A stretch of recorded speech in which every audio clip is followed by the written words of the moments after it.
What is actually this world and what is the spiritual world? We need to define what is spirituality and who or what is the creator.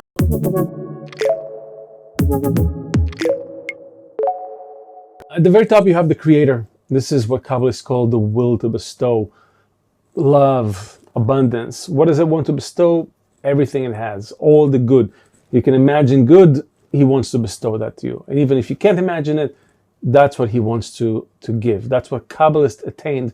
Those who attained the creator, who came into contact with this quality, they write to us and they write that the creator is the quality of love and bestowal. It's just a giving stream, a giving potential, if you will, a force of good.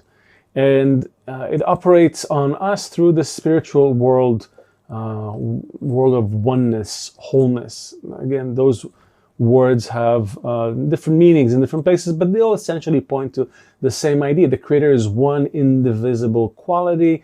It's one field, one quality of love.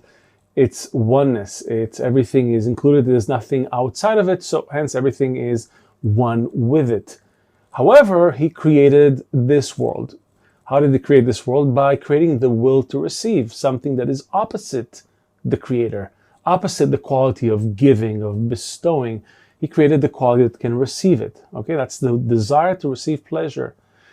By creating it, the act of creation in Hebrew, bria, from the word bar, or outside of, that was the act of creation, that creating something that was somehow, impossibly, outside of the creator. How is it done? We don't know. We can't even imagine what it means. But the best example that I like to use is like an author or a playwright who comes up with a play and characters, and he kind of gives them their own life and their own reality and their own set of rules and a plot and an arc and actions and dialogue and everything, and they sort of seemingly work outside of the influence of the playwright. Once the play is up, although he conceived them and they are part of him, they are outside of him.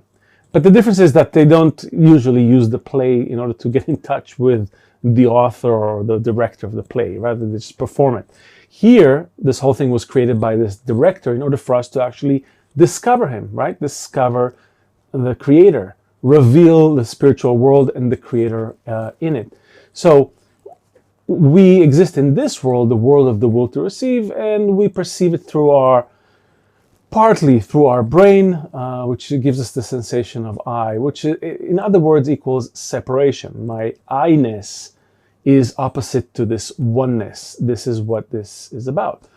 Now, the interesting thing is that we didn't actually go anywhere. Everything still exists within the creator. He just created a space for us and he created this experience for us. We experience everything inside our desire. So it seems as if there is a great big world outside of us with rocks and trees and animals and galaxies and the whole cosmos, but everything is still within our perception, is within our desire.